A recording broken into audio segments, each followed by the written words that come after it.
हर हर महादेव। देवों का देव महादेव जी के चरण में प्रणाम करती हूँ, मेरा प्रणाम स्वीकार हो। माता गौरा पार्वती के चरण में प्रणाम करती हूँ, मेरा प्रणाम स्वीकार हो। गणपति ललनमा के चरण में प्रणाम करती हूँ, मेरा प्रणाम स्वीकार हो। गुरु भाई बहना, मैं एक कथा सुनाने जा रही हूँ। इस कथा को पूरा सुनिए और रहस्य जानिए। हर हर महादेव, घर घर महादेव। गुरु भाई बहना, एक किसान थे। उनका किसान का 2 बेटे थे। जब 2 बेटे थे तो जो किसान का बड़ा बेटा थे बेचारा अंधा थे, वो नेत्रहीन थे, उनका नयन नहीं था और उनके माता पिता बड़े लाड प्यार से उन्हें पोस पाल रखे थे, क्योंकि उन्हें संतुष्टि था कि नेत्रहीन है लेकिन मेरा बेटा है।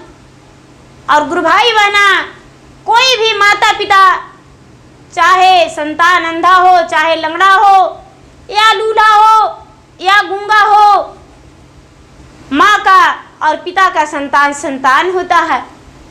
उसी तरह वो किसान का जो अंधा थे वो संतान थे, लेकिन गुरु भाई बहना जो छोटा बेटा थे बहुत तेज तराज थे और बहुत बुद्धिमान थे।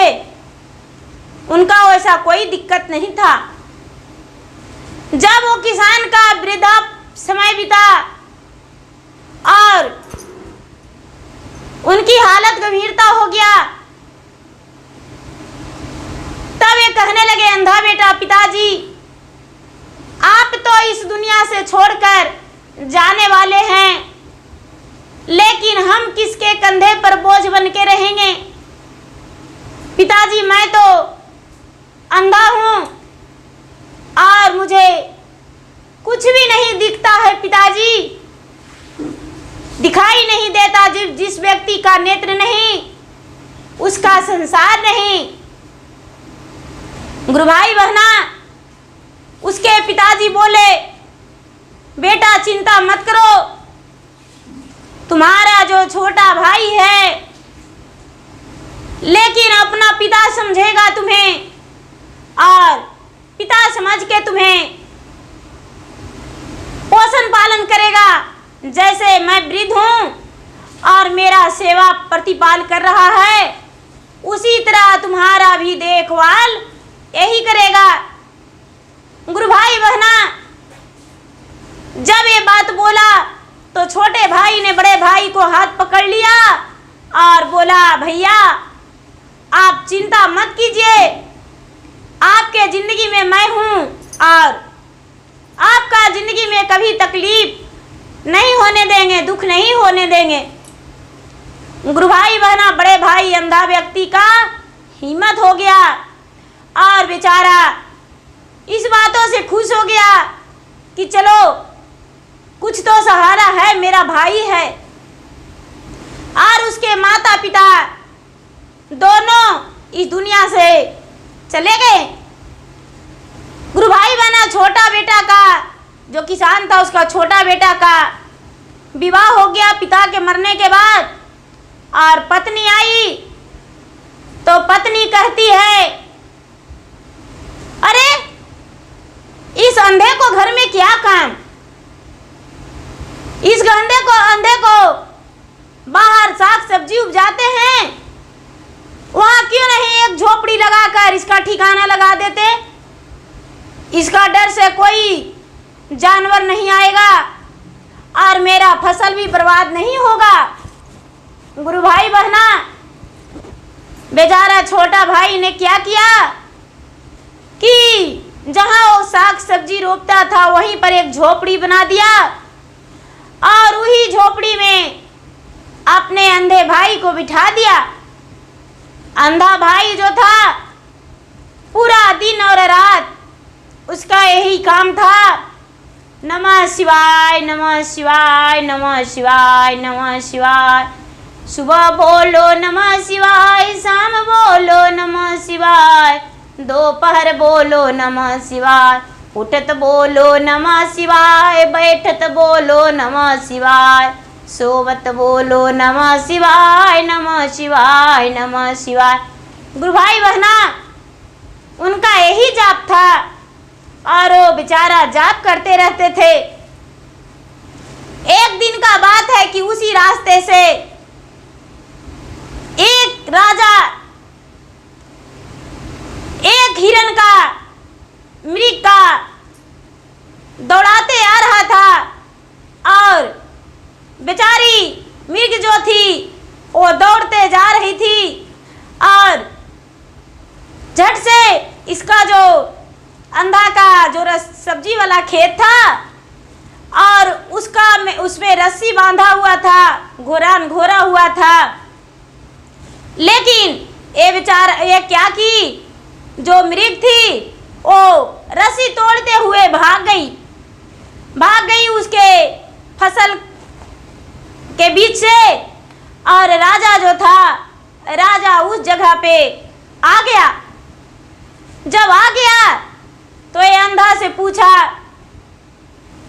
हे किसान भाई, क्या इस रास्ते से एक मृग गया है? बोले कि हाँ, गया तो है, मैं तो खरखराहट की आवाज सुना, लेकिन राजा मैं क्या कहूं, वो तुम्हारे शिकार का लायक मृग नहीं थी। राजा बोले, आखिर क्यों? अंधा बेचारा बिल्कुल अंधा था, बोला, हे राजा साहब, ओ बेचारी मृग मादा थी, नर नहीं, मादा, और मादा होने के बाद भी ओ बेचारी गर्भवती थी। और यदि गर्भवती मादा को आप मार दीजिएगा तो बहुत बड़ा अपराध लगेगा। गौ गोहर, बालक गोहर, त्रिया गोहर, ये तीनों सबसे बड़ा अपराध होता है।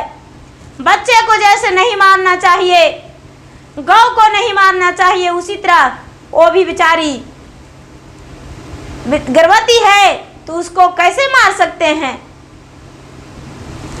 ऐसा बात सुन राजा ने इनका नेत्र में के पूरा देखने लगे और कहने लगे कि अरे ये तो इतना भारी अंधा होते हुए भी कैसे समझ गए कि ये मादा है। अब उस हिरण को हमें अवश्य पकड़ना होगा। मंत्री को बोले, ए मंत्री जी, हम उसे अवश्य पकड़ेंगे, चलिए। और घोड़ा को दौड़ाने लगे।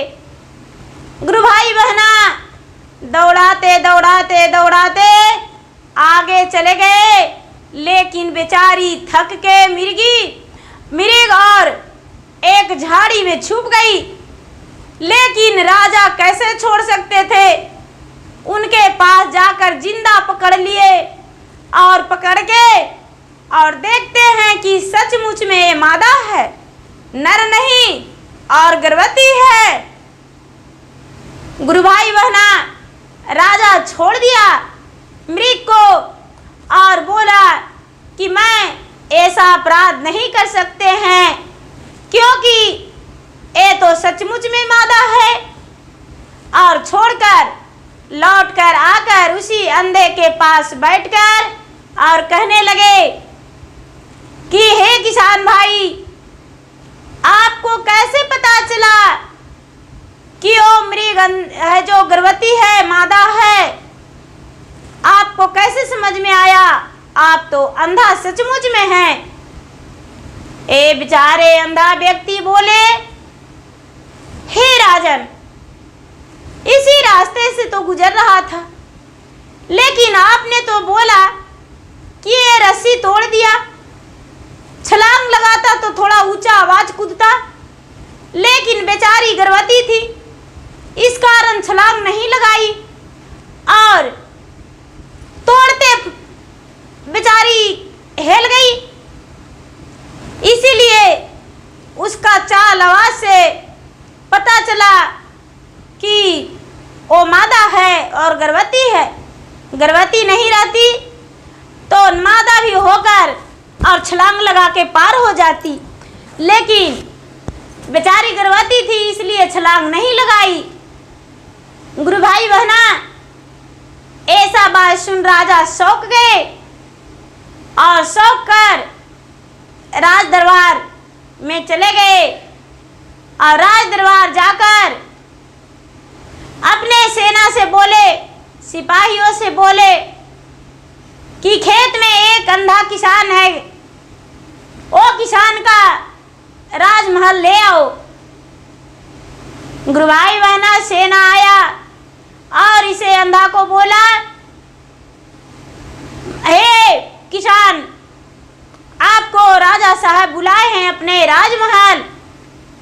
एक किसान सुनकर बेचारा अंधा व्यक्ति सौंप गया और सौंप कर सोचा कि मैं राजा के पास जाकर क्या जवाब दूंगा, राजा पता नहीं कौन सा सजा देंगे मुझे, लेकिन जाना भी जरूरी है।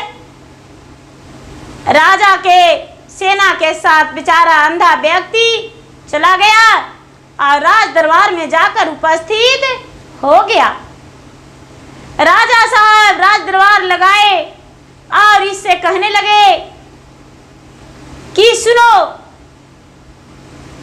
तुमसे हम एक बात करना चाहते हैं, क्या मेरा प्रश्न का जवाब दोगे? बोले कि हाँ, हम प्रश्न का जवाब देंगे। क्या राजा साहब आप क्या पूछना चाहते हैं? बोले कि राजा साहब बोले, सुनिए किसान भाई, मेरा जो पत्नी है क्या सतीवर्ती है? अब इतना बात सुनकर अंधा चौंक गया और बोला कि अरे, ये तो राजा मुझे काट के 3 टुकड़ा कर देगा, मेरा प्राण जो है पल भर में ले लेगा, क्या करें क्या नहीं करें। सोचते सोचते ये जो बेचारा अंधा व्यक्ति था राजा से बोला, हे राजन, आप यदि मुझे मारने और काटने का आदेश ना दे तो इस बात का फैसला हम कर देंगे। राजा बोले नहीं नहीं, आप पे उंगली भी नहीं उठाएंगे। गुरु भाई बहना, ये अंधा व्यक्ति बोला कि आप अकेले में अपना पत्नी से ज्यादा नहीं 7 मिनट वक्त लेंगे, हम मेरे साथ 7 मिनट वक्त दे दीजिए और दूर से आप देखिएगा, आपको सेना पहरेदार जो भी है वो दूर से देखेगा। बोले ठीक है। गुरु भाई बहना, राजा अपने पत्नी को अंधा के पास खड़ा कर दिए और खड़ा करके और छोड़ दिए। अंधा बेचारा था, वो बोला रानी के, रानी दूर में खड़ी थी। अंधा बोला, रानी साहब, आप मेरा एक अंगुली पकड़ सकते हैं? थोड़ा एक अंगुली तो पकड़ लीजिए। गुरु भाई बहना, इतना सुन ओ रानी इस अंधे व्यक्ति में लटक के इसको कूच कूच के मारा, इतना मारी, इतना पिटाई की कि अंधा बेचारा का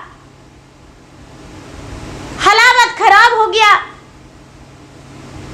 पूरा नोच के मारी, चूर के मारी और इसका अधमरा कर दी।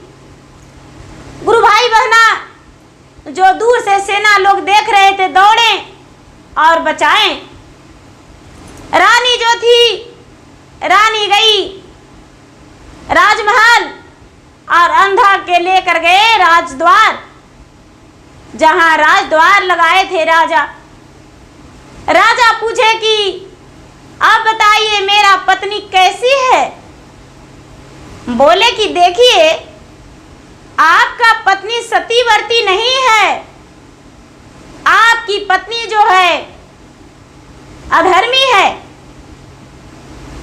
इतना सुन राजा गुस्से से आग बबूला हो गए। राजा का खून खौलने लगा और एक तेगा हाथ में लेकर रानी का कमरा में घुसकर और कहने लगे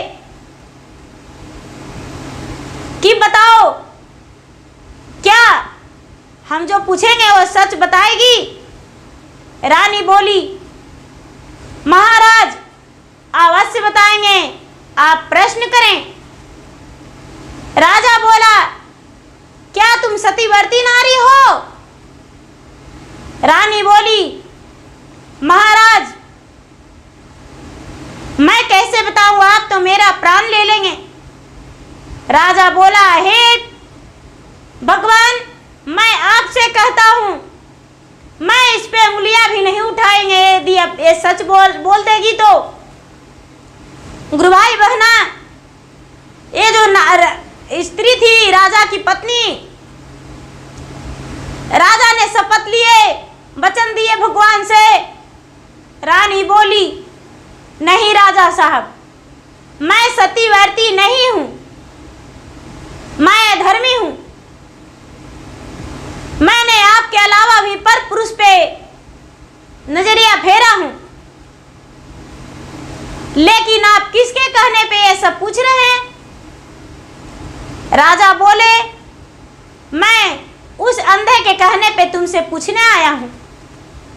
राजा चुपचाप वहां से चले गए, रानी के एक वचन भी नहीं बोले और अंधा के पास जाकर बोले, आप बताइए, आप कैसे समझ गए कि मेरा पत्नी जो है वो धर्मी है और मेरे जैसा प्राय पुरुष के साथ भी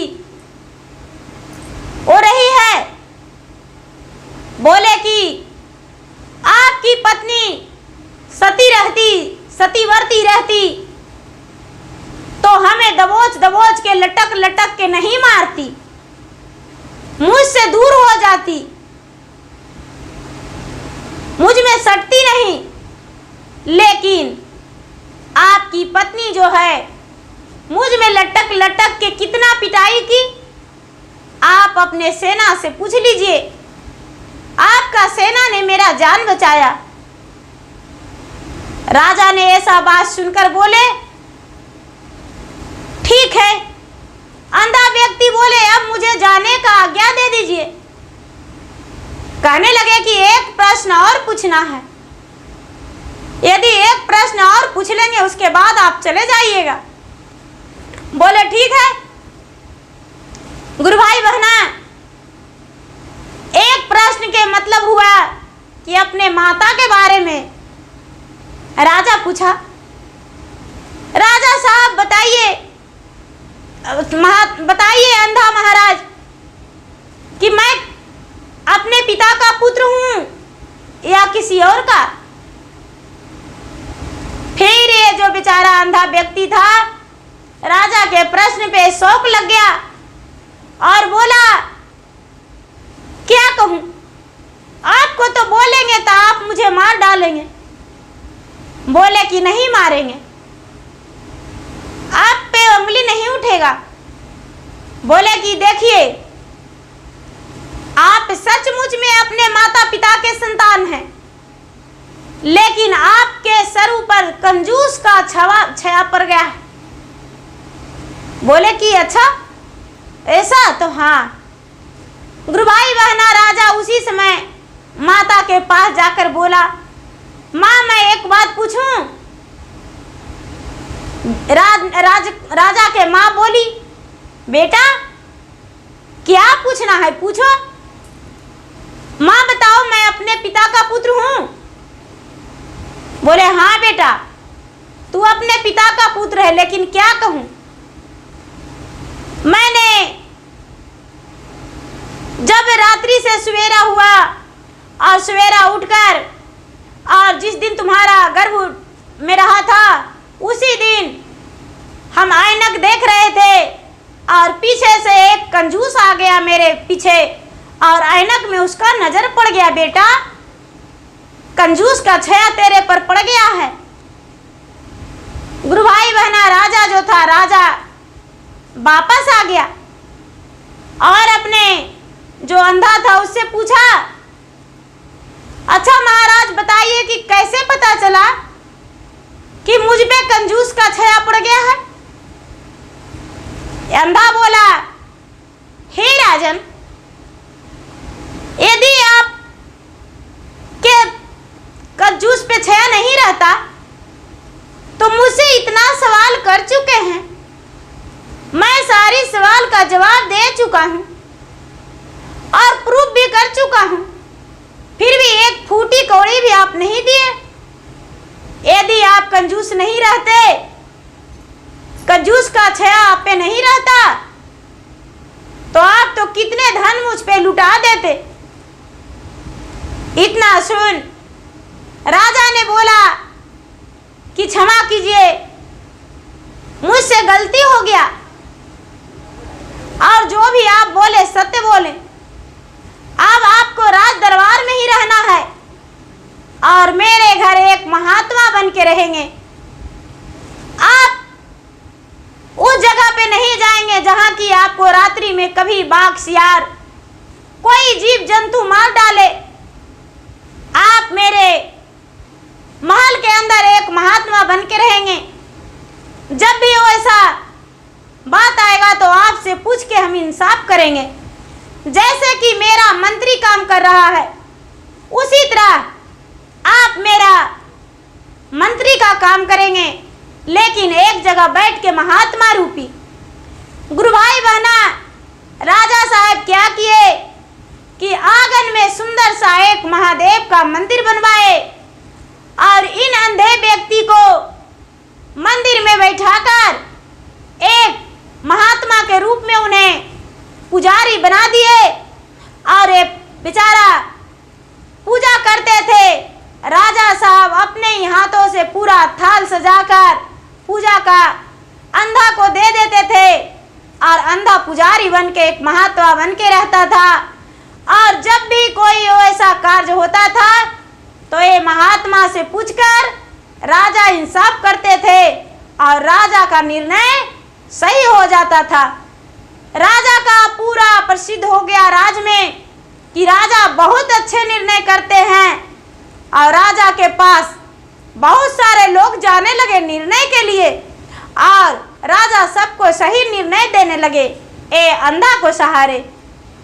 तो गुरु भाई बहना, भगवान किस रूप से सहारा हो जाते हैं, भगवान किस रूप से मदद कर देते हैं वो पता नहीं। बेचारा अंधा व्यक्ति कभी मंदिर नहीं जाता था, लेकिन अपने दिल में भगवान भोलेनाथ को बसा के रखा था। नमः शिवाय जाप मन में करता था, लेकिन रात दिन जपता था क्योंकि बेचारा अंधा था। इस कारण भगवान के मंदिर नहीं जा पाता था और भगवान ने उसका पुकार सुन लिए कि राजा के राजमहल में जगह मिल गया और मंदिर का एक पुजारी बन के महात्मा रूपी रहने लगे और राजमहल में उसे नहीं खाने का दुख, ना ही पहनने का दुख और ना ही रहने का दुख। गुरु भाई बहना, अपने भाई और भाई की पत्नी के सर से भी हट गए और उन्हें सुख भी मिल गया। तो जो अच्छे कर्म करते हैं उन्हें अच्छा ही होता है। तो गुरु भाई बहना, मेरा वीडियो अच्छा लगे तो इसे लाइक कीजिए, शेयर कीजिए, सब्सक्राइब कीजिए और कमेंट बॉक्स में हर हर महादेव जरूर लिखिए। गुरु भाई बहना, मैं फेसबुक पे भी हूँ, मैं इंस्टाग्राम पे भी हूँ। मेरा फेसबुक पे फॉलो कीजिए, लाइक कीजिए, शेयर कीजिए। धन्यवाद। हर हर महादेव, घर घर महादेव।